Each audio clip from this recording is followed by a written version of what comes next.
a lo que es la unidad, ¿sí? Tuvimos la unidad de redox, la unidad de estructura atómica, la unidad de tabla periódica. Ahora nos vamos a meter en lo que es la unión metálica, y unión covalente, y la unión iónica, ¿sí? Todas estas uniones formalmente se aglomeran dentro de lo que es enlaces de primer orden.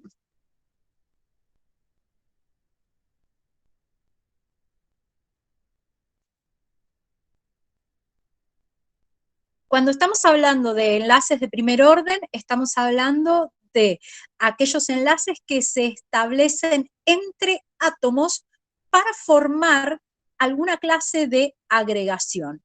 Esa clase de agregación puede ser un metal, puede ser un cristal iónico, puede ser una molécula covalente, ¿sí?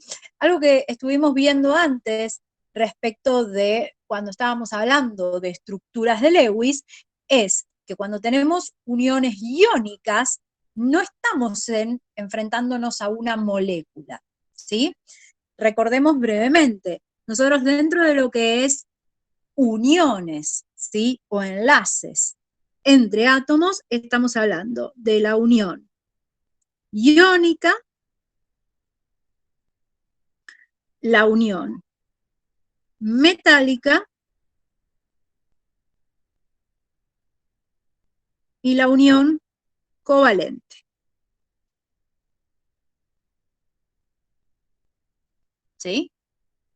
En el caso de la unión iónica, esto va a dar lugar a cristales iónicos.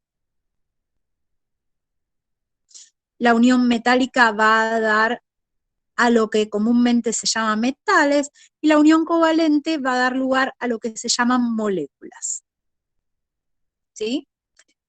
Y esto, así de sencillo como lo estamos presentando, tiene una potencia muy grande, porque nos está diciendo que los compuestos iónicos, desde un punto de vista formal, no forman moléculas, ¿sí? Y esto es fundamental para todo lo que sigue en el resto de esta materia y de las materias que vienen después, y es poder reconocer qué sustancias son moleculares, de qué sustancias no lo son.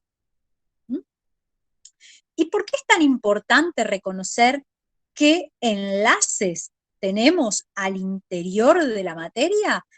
Es importante saberlo porque en función de los enlaces de primer orden y de segundo orden que vamos a ver en la unidad próxima, vamos a poder describir a la materia, ¿sí? ¿Se acuerdan cuál era el objetivo de esta asignatura?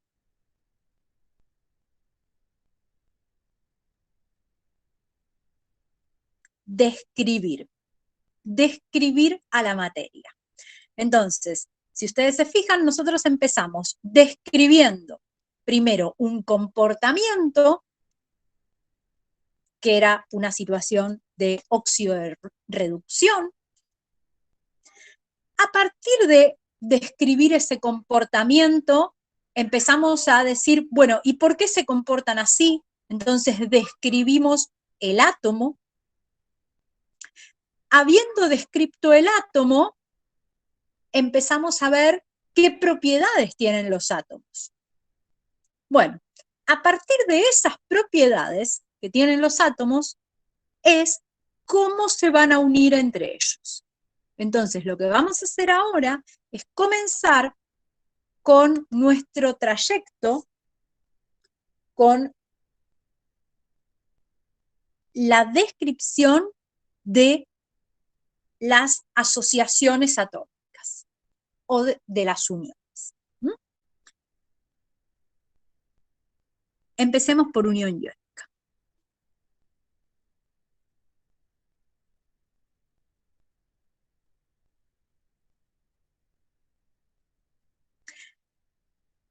¿Cuándo se presenta un enlace iónico? ¿Se acuerdan?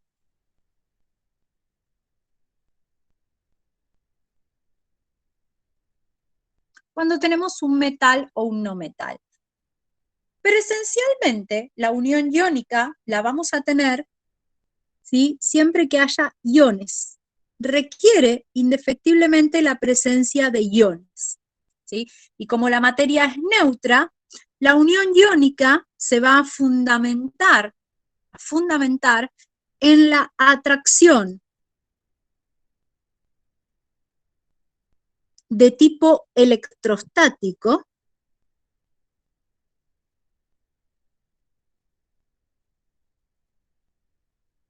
de cargas,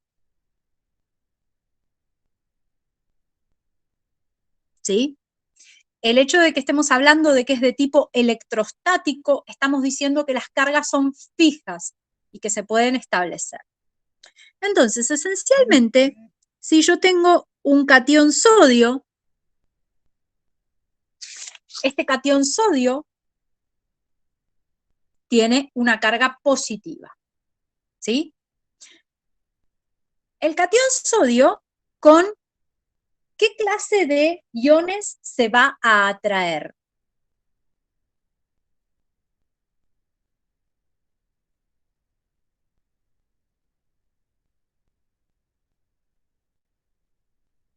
Con aniones. Bien. Entonces, supongamos que yo tengo un anión acá. ¿Este catión va a tener una atracción con ese cloruro? Sí, va a haber una fuerza de atracción que va a estar en este sentido. Bien, ¿y si yo tengo otro cloruro acá? ¿Va a haber una fuerza de atracción? Sí, porque negativo con positivo se atraen. Entonces aquí va a haber otra fuerza de atracción. Bien. Si pongo otro cloruro acá, va a haber otra fuerza de atracción.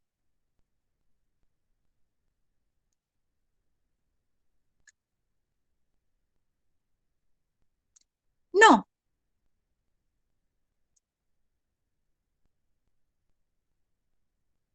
¿Y por qué no sería más débil? Porque si yo sigo extendiendo esta red, me voy a encontrar que acá hay otro sodio, que acá hay otro cloruro, pero a su vez este cloruro tiene otro sodio, y acá va a haber otro sodio, y en el medio entre estos dos va a haber otro cloruro, ¿sí? Y acá otro sodio,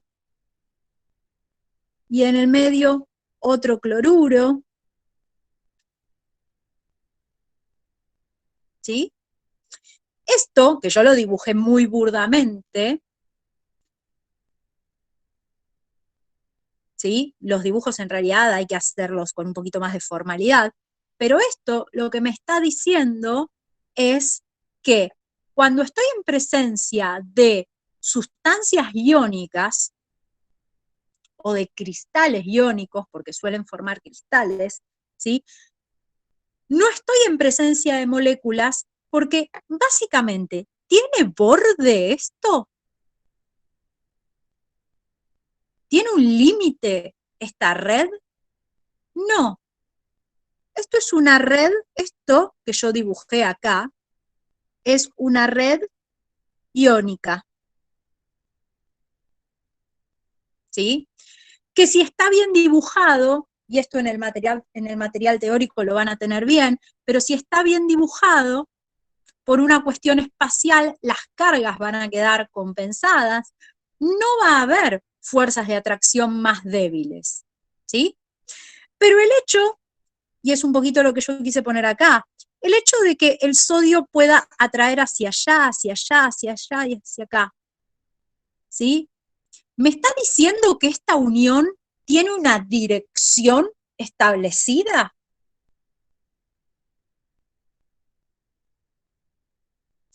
No, muy bien, no.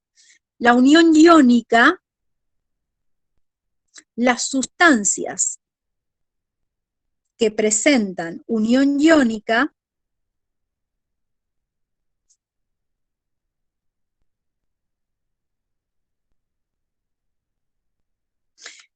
están formadas por iones.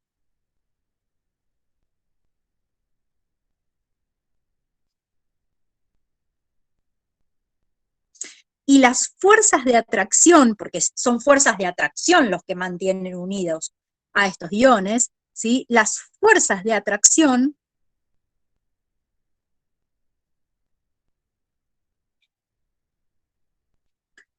no, no son direccionadas, ¿sí?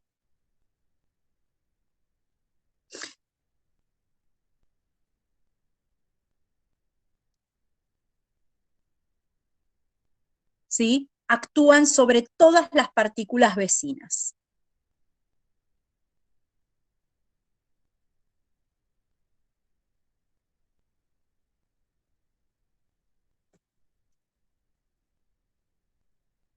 ¿Bien?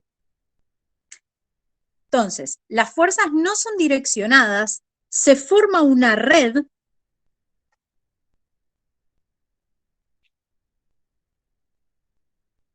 en 3 dimensiones,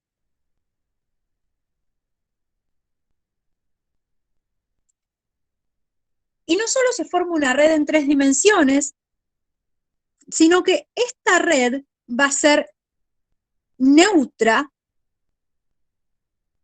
¿sí? O sea, la cantidad de sodios tiene que ser igual a la cantidad de cloruros, ¿sí? Porque no, la materia como tal es neutra.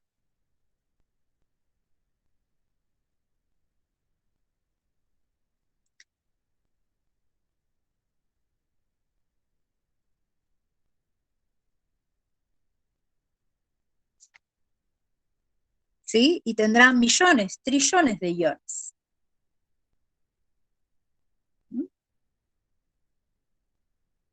Entonces, ¿qué representa la fórmula química de un compuesto iónico?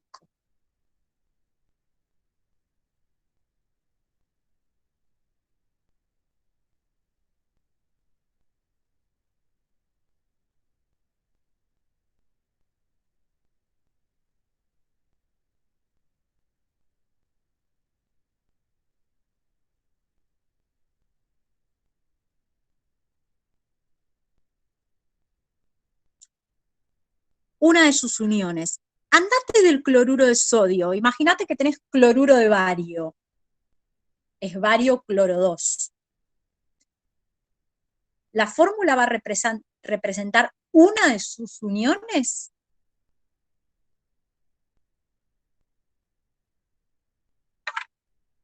No. A ver cómo podemos colaborativamente mejorar eso. ¿Mm? ¿Qué representa la fórmula química?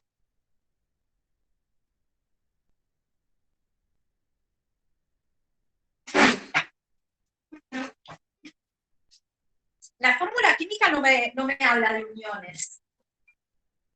La fórmula química no me habla de uniones.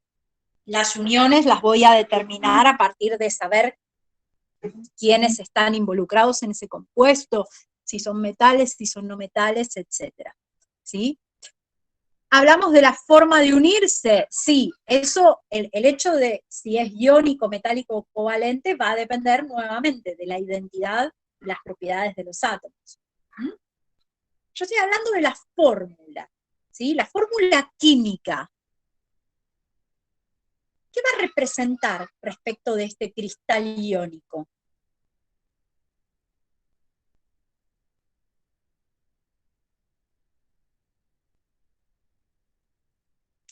Sí, es verdad. Esto que estás aportando es muy cierto. La fórmula química habla de la cantidad de átomos del compuesto. Genial. El tema es, ¿acá le puedo definir un borde al compuesto? No. Entonces, la fórmula representa la fórmula mínima.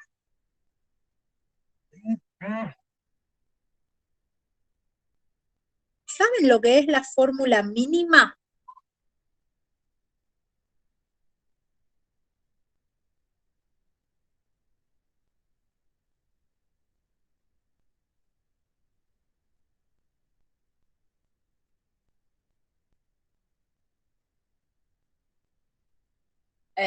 No, no, no. La fórmula mínima es la mínima cantidad de átomos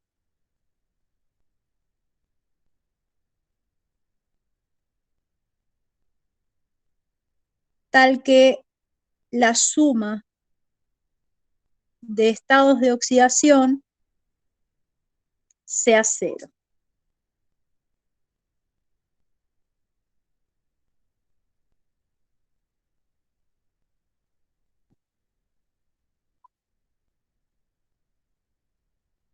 ¿Sí? ¿Qué más?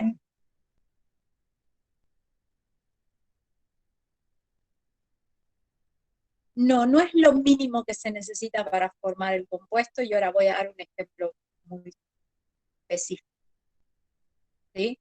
Si yo tengo un cristal, ¿sí? Empecemos por hablar de cristales. Si yo tengo un cristal de cloruro de sodio, cada sodio aporta una carga positiva, cada cloro aporta una carga negativa. ¿Sí? Ya dijimos que un cristal no tiene borde, ¿sí? Entonces, si yo tengo un cristal de 1 kilo de cloruro de sodio, voy a tener millones y millones de cationes y millones de aniones. Pero, ¿qué es lo que yo sé? Que cada sodio aporta una carga positiva, cada cloro aporta una carga negativa. Entonces, ¿cómo tiene que ser la cantidad de sodios respecto de la cantidad de cloruros? ¿Mayor, menor o igual? Igual, exactamente. Entre ellos tiene que haber igualdad. ¿Sí? Entonces, si la cantidad tiene que ser igual, la fórmula mínima lo que me está representando es la mínima cantidad de átomos para que la suma de estados de oxidación sea cero. ¿Sí? Siempre en compuestos iónicos, la fórmula es la fórmula mínima. ¿Sí? Siempre en compuestos iónicos, la fórmula representa la fórmula mínima.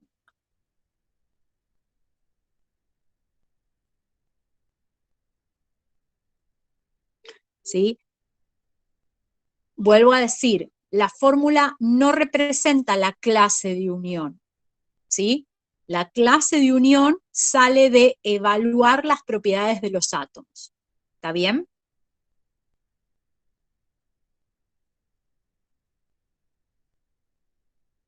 Bien.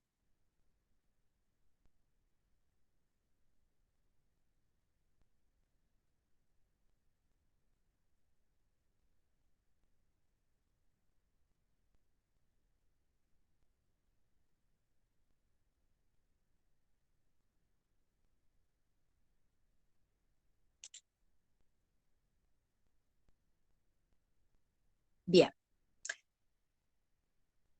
Y voy a hacer un ejemplo de la diferencia entre fórmula mínima y fórmula molecular. ¿Saben la diferencia entre fórmula mínima y fórmula molecular? La fórmula mínima la acabamos de definir. La fórmula molecular,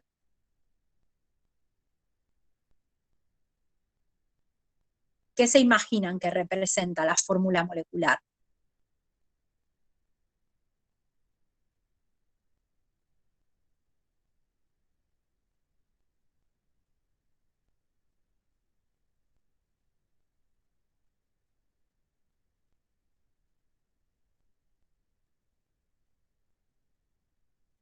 No, la fórmula molecular me dice y representa la cantidad exacta de átomos en una molécula.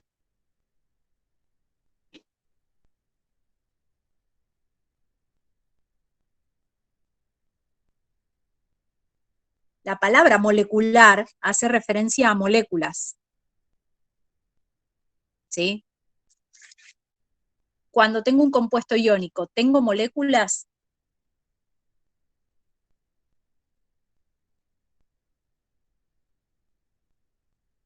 No, cuando tengo un compuesto iónico no tengo moléculas, ¿sí? Entonces, la fórmula molecular no la puedo definir para un compuesto iónico, solamente la voy a poder definir ¿para quién? Para compuestos que presenten ¿qué unión?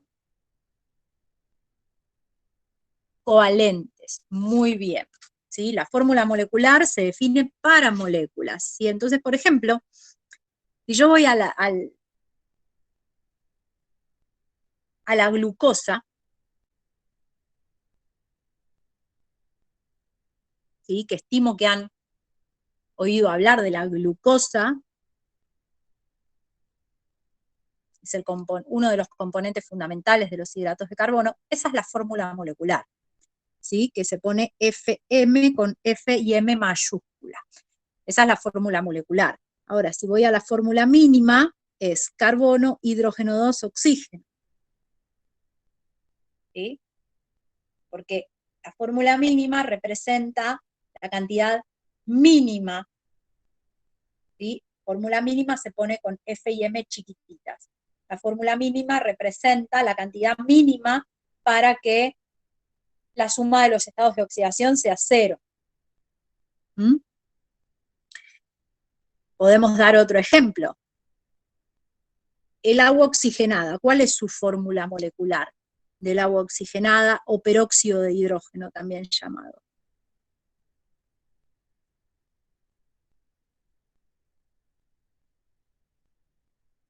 Bien, ¿y cuál es la fórmula mínima del agua oxigenada?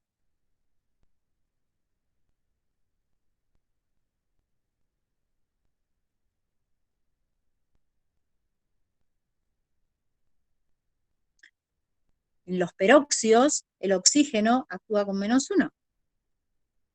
La fórmula mínima es esta. ¿Sí? El concepto de fórmula mínima y fórmula molecular es muy relevante. ¿Sí? Son dos definiciones que estimo que han visto el año pasado. ¿Mm? Pero las recordamos por las. Bien. Volvemos a unión iónica. ¿Sí?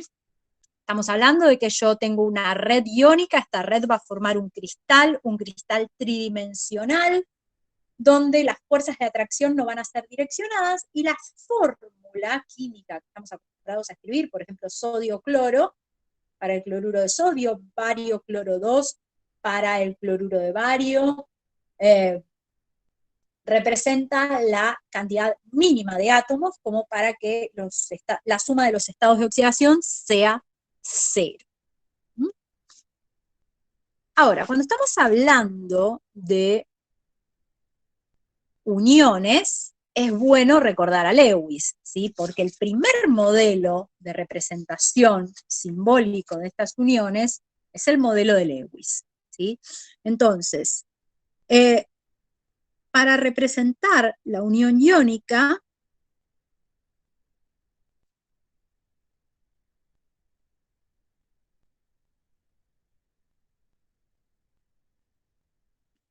y en realidad para representar compuestos, cómo sería su estructura, el primer modelo a nivel histórico, relevante hasta el día de hoy, es el modelo estructura de Lewis.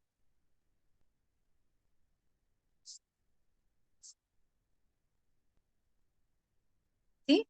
¿Y cuál es el supuesto de la estructura de Lewis?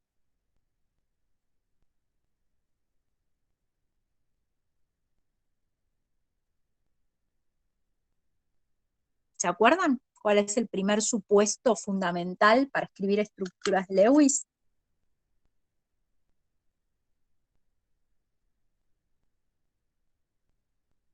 La teoría del octeto. Bien. Supuesto fundamental.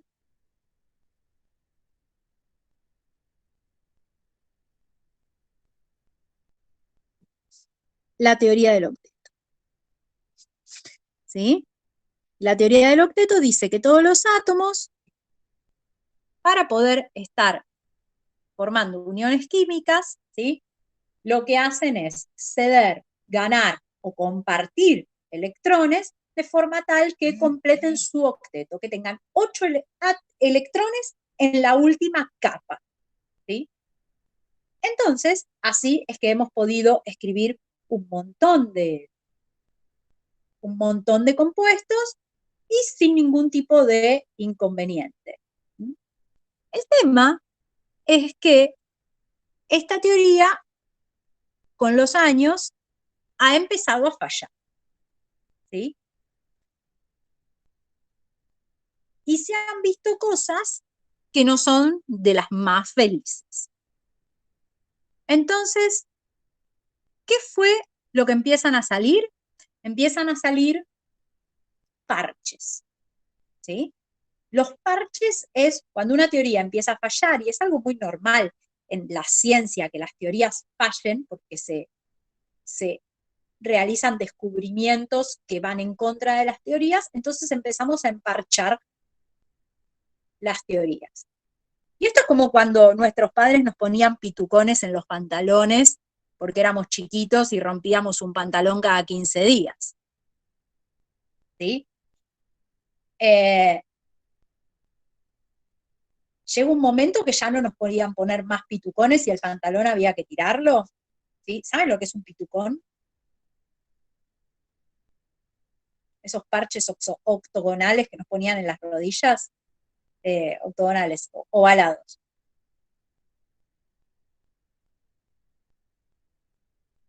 Era un horror, una cosa que yo odiaba tener que usar pitucones. ¿Sí? Pero empiezan a aparecer cosas que ya no son tan felices. Entonces, por ejemplo, todo muy lindo con las estructuras de Lewis, llegamos a descubrimos los hidruros metálicos. ¿Se acuerdan de los hidruros metálicos? Los hidruros metálicos son hidruros donde el hidrógeno, son compuestos iónicos, donde el hidrógeno actúa como -1. ¿Sí? Y el sodio actúa como +1.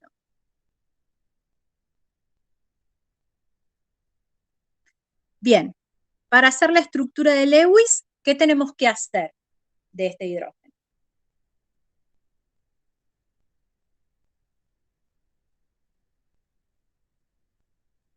¿En qué nos basamos desde el punto de vista inorgánica?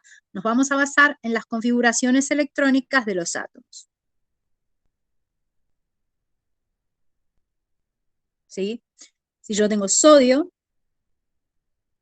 el sodio tiene un Z igual 11, o sea que su configuración electrónica es 1s2, 2s2, 2p6, 3s1.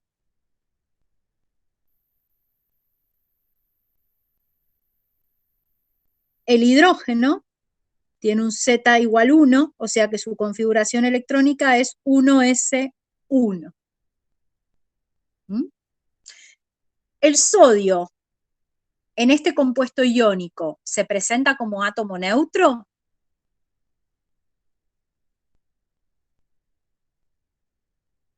No, el sodio se presenta como catión sodio. Entonces, su configuración electrónica va a ser 1s2, 2s2, 2p6. En su última capa, que es la capa 2, tiene 2 más 6, tiene 8 electrones. Cumple el octeto.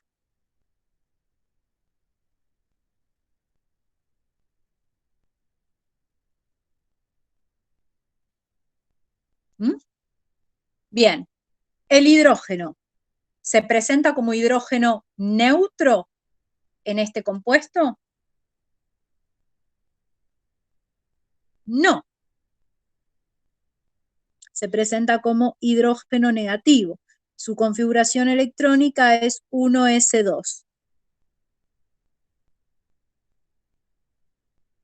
¿Cumple el octeto?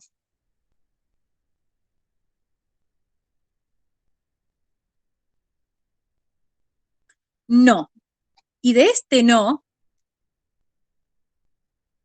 es el primer parche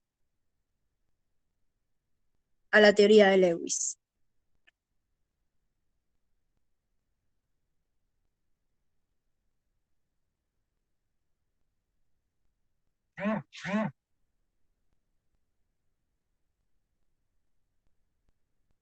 Está bien, pero 2 no es 8.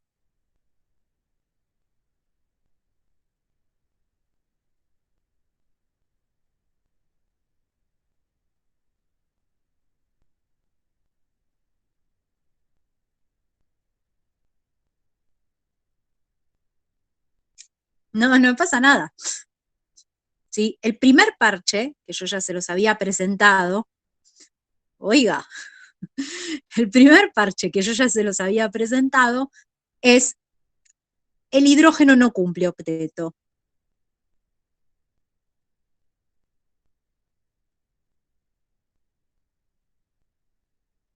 Ajá, te cachamos, señor Lewis. ¿Qué significa esto? Significa que la teoría de Lewis en algún punto empieza a flaquear. ¿Mm? Bien, este es el primer punto donde decimos, Lewis no sería la más mejor de las teorías para describir a la materia. Sin embargo, Lewis tiene mucha potencia para poder describir a sustancias que sí cumplen el octeto. ¿Mm? Entonces vamos a hacer juntos unas pequeñas ejercitaciones, ¿sí? Pero lo vamos a fundamentar no desde el hecho de es metal, no metal. Vamos a fundamentar desde el punto de vista de propiedades de los átomos, ¿sí? ¿Y cuáles eran las propiedades de los átomos? Que ya vimos, y son 4.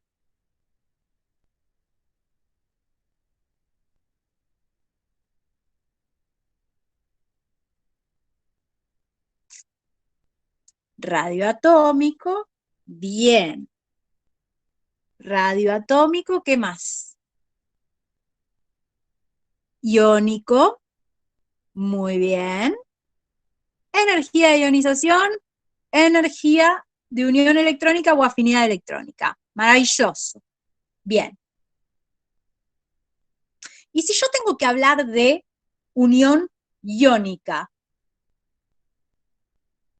¿sí? Por ejemplo, tengo bromuro de sodio.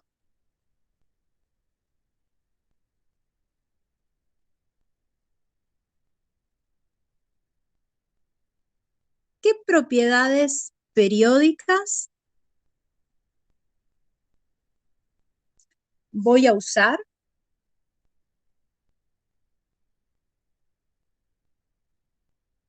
para justificar el enlace químico?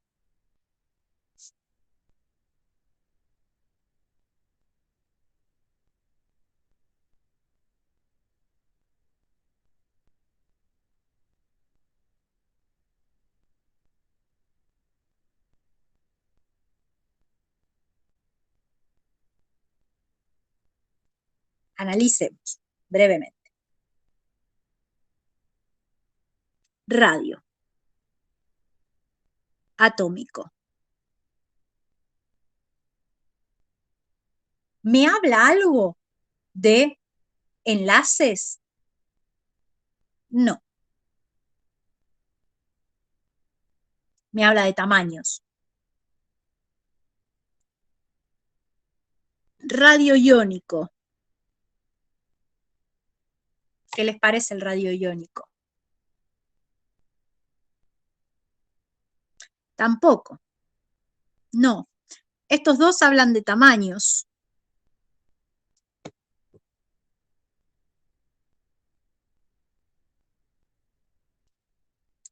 Bien. Energía de ionización.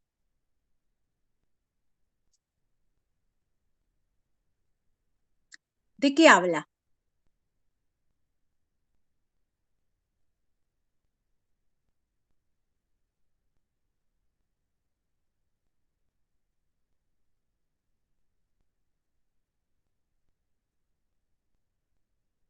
Bien, habla de energías intercambiadas para formar cationes. Bueno, y si forma cationes estamos hablando de facilidad de ceder electrones, ¿no?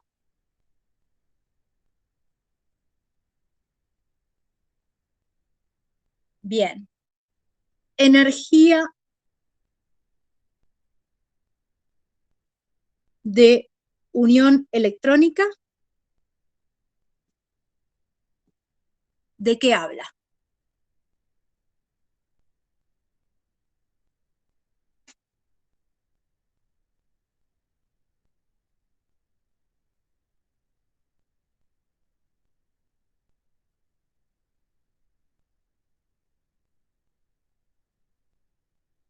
Facilidad de captar electrones, ¿sí? Mucho cuidado, porque acá estamos hablando, estas dos propiedades periódicas hablan de procesos.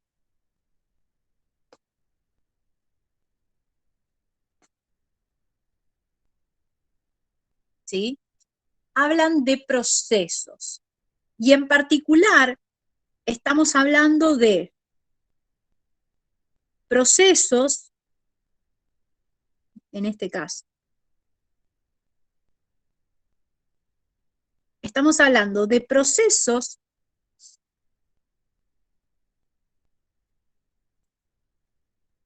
que resultan en formación de iones.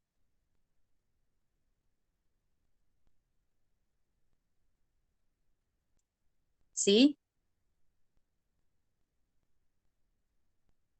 Cuidado con decir facilidad de captar electrones, facilidad de formar aniones, porque en realidad yo al sodio, que sé que forma cationes, también le puedo medir la energía de afinidad electrónica.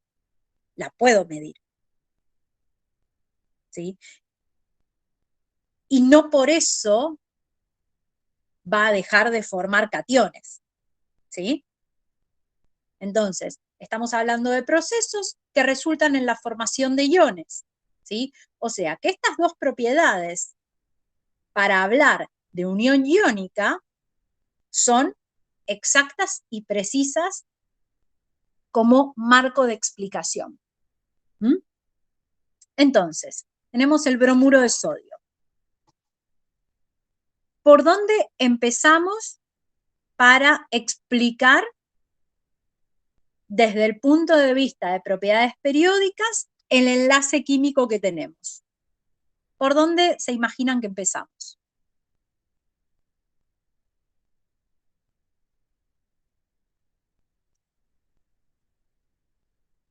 Por la configuración electrónica.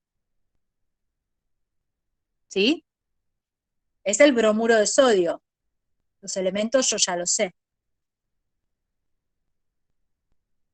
Entonces, si estamos hablando de bromuro de sodio,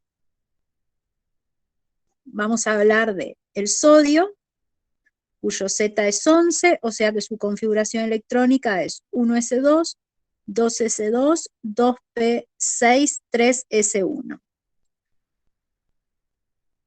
Y además tenemos el bromo, cuyo Z es 35, y su configuración electrónica es 1s2, 2s2, 2p6, 3s2, 3p6, 4s2, 3d10, 4p5. ¿Está bien?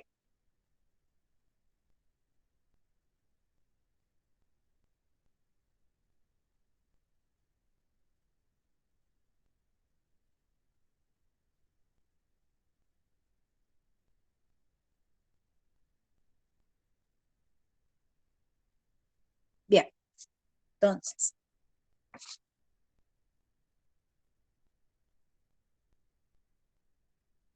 el sodio, en base a su configuración electrónica, ¿cómo va a ser su energía de ionización y su energía de unión electrónica y por qué?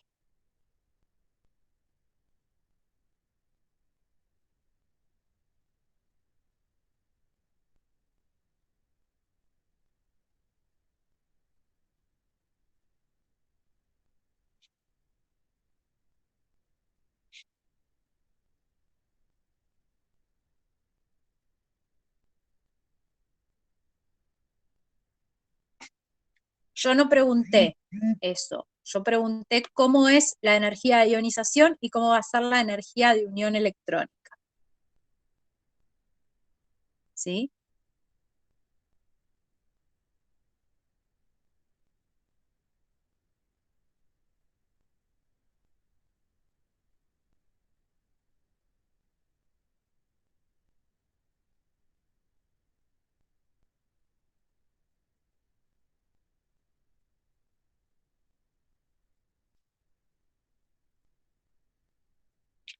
Son propiedades diferentes. ¿Sí? A esto quería llegar. Son propiedades diferentes. Yo no puedo comparar entre ellas. ¿Sí? Cada propiedad me va a dar una información. ¿Sí? Para que ceda un electrón, un compuesto, ¿cómo tiene que ser la energía de ionización? ¿Alta o baja?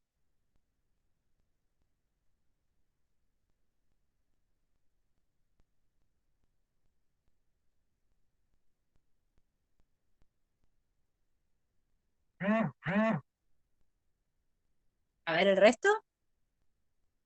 ¿Qué opina?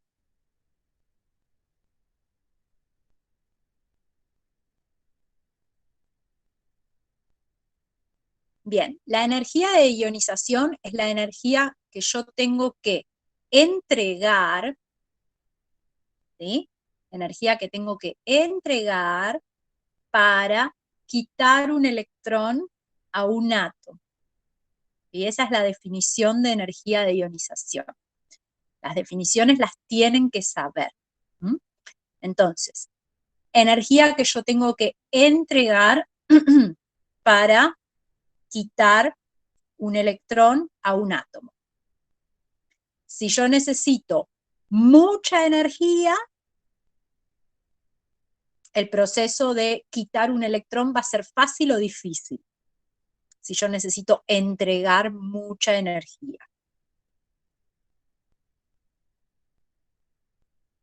Si yo necesito entregar mucha energía, va a ser difícil. Bien. Entonces, valiéndonos del conocimiento que tenemos, si es que el sodio tiene la tendencia a formar cationes, ¿sí? Pensemos, ¿la energía de ionización del sodio va a ser pequeña o va a ser grande? Va a ser pequeña. Bien. Entonces, el sodio va a tener baja energía de ionización. Bien. ¿Y cómo va a ser la energía de unión electrónica?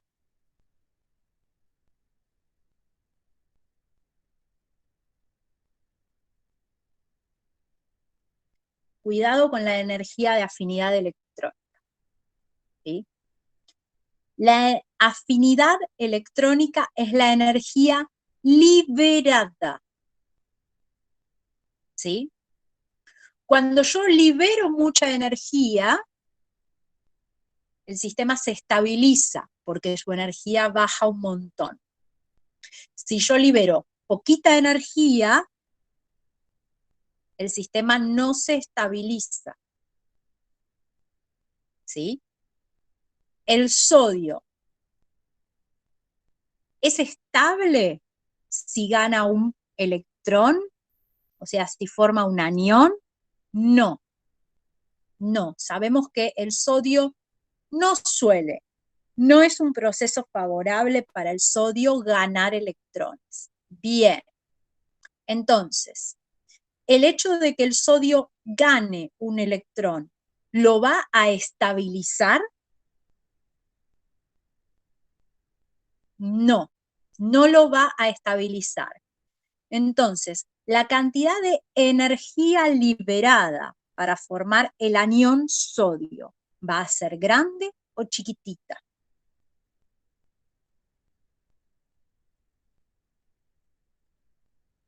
Va a ser chiquita, ¿sí? Si se libera poca energía, el sistema no se estabiliza, ¿sí? Baja energía de unión electrónica. ¿sí? Cuidado con esto, porque yo insisto mucho en el hecho de que son procesos. Y la palabra procesos, ¿a qué asignatura les recuerda?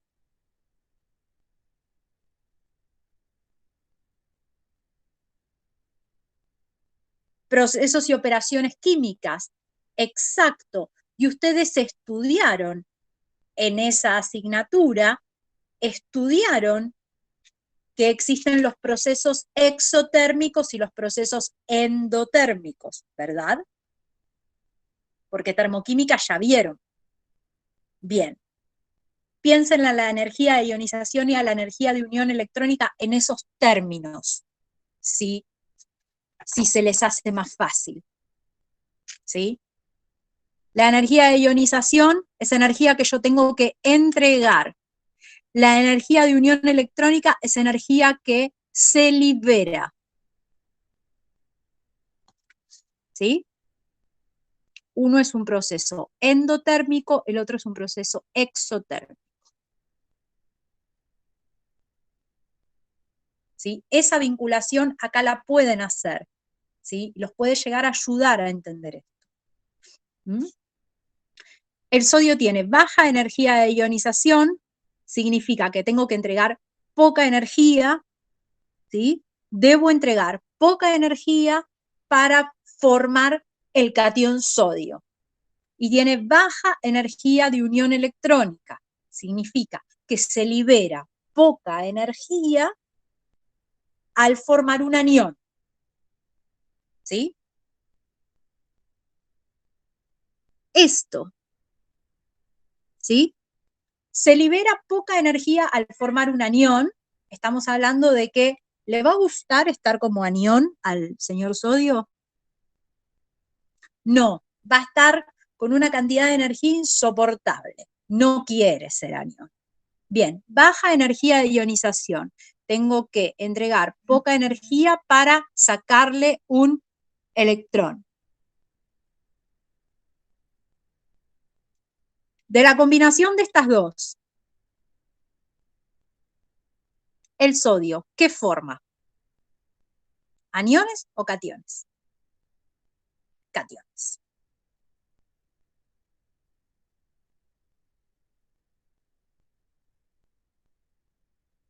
Bien.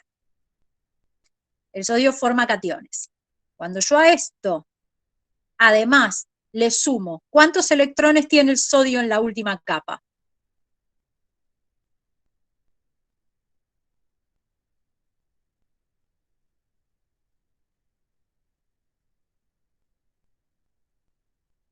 El sodio, 1. Bien, tiene un electrón. Entonces, va a formar cationes. Y como tiene un electrón en la última capa, ¿qué carga va a tener ese catión? Más 1. Bien.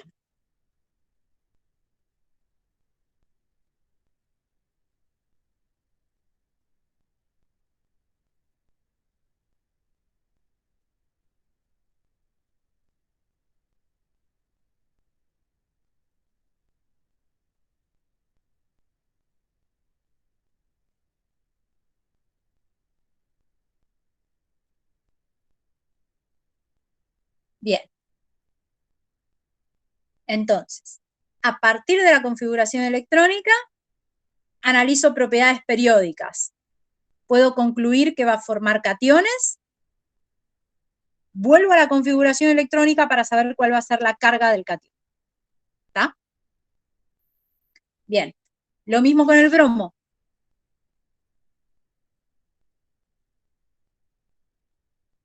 En base a todo lo que hemos dicho.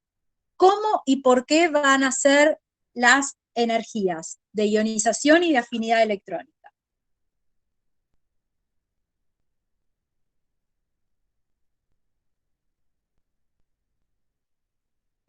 ¿Por qué?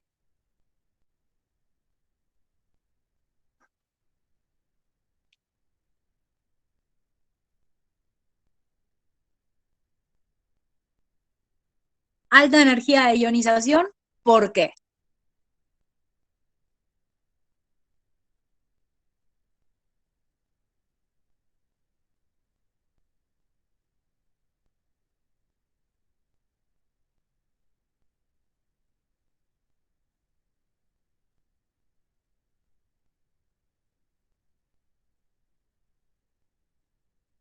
porque tengo que entregarle mucha energía para formar un cation. Exactamente.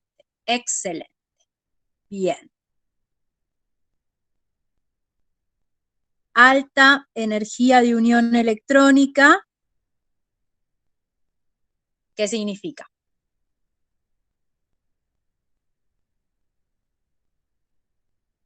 Que libera grandes cantidades de energía para formar, al momento de formar el anión. Bien. Libera grandes cantidades de energía y se estabiliza tomando ese electrón. Entonces, si necesito entregarle un vagón de energía para que forme un cation, pero en cambio se estabiliza un montón formando un anión, el bromo, ¿qué va a formar?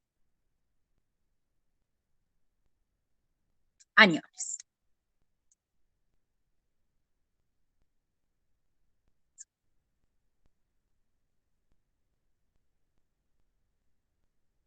Bien.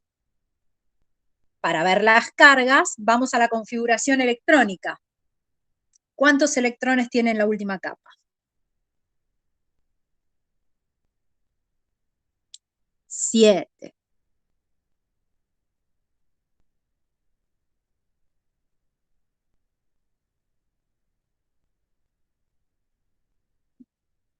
Entonces, ¿cuál va a ser la carga?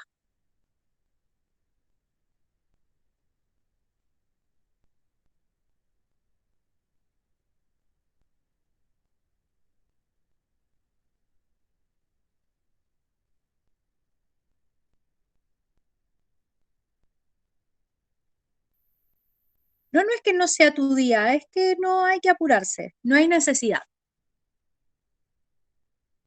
7 electrones, puse 8, es verdad. Gracias. Bien, genial.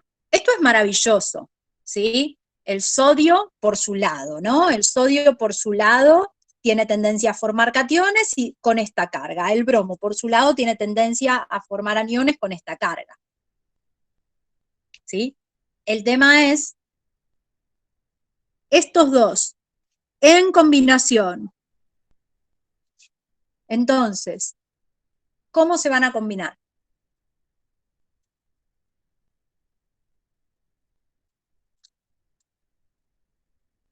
Bien, muy bien. Entonces, en base a todo esto, en base a energía de ionización, energía de unión electrónica, configuraciones electrónicas, saqué las cargas y demás, el enlace entre sodio y bromo será iónico. Bien. En algún momento necesité mirar si el sodio era metal y el bromo no metal. ¿Para hacer esto? No. Este es el enfoque descriptivo inorgánico. ¿Sí? La estructura de Lewis es la misma, ¿sí? No cambia la estructura de Lewis. Ahora la escribimos, la estructura de Lewis. Pero el enfoque descriptivo inorgánico es describir la naturaleza de la unión, ¿sí? Y cuando hablamos de la naturaleza de la unión, estamos hablando de por qué el enlace va a ser iónico. Desde el punto de vista inorgánico, lo vamos a basar en las propiedades relevantes de los elementos. ¿Sí? Conocemos 4 propiedades. Bueno, miramos las 2 que nos importan.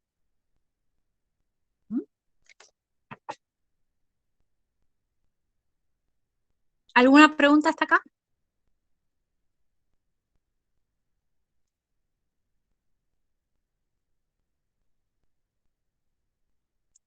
Sí, me di cuenta que se me fue en un momento. Bien, y ahora sí, hacemos la estructura de Lewis. El sodio forma un catión, el bromo tenía 7 electrones.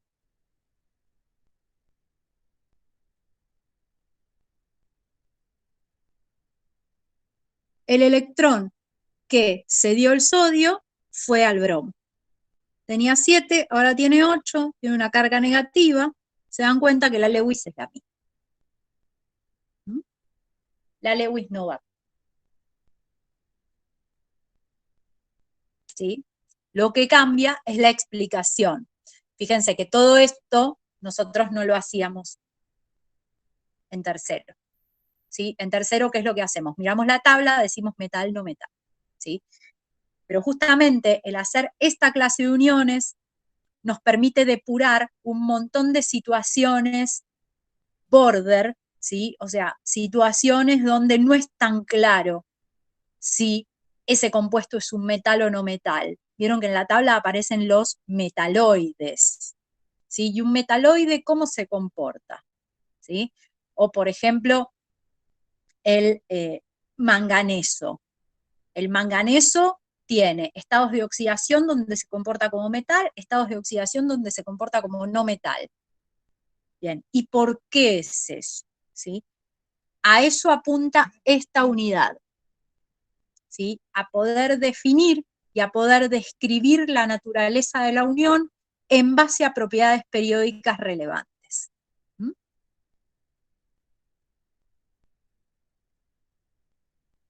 ¿Alguna duda hasta acá?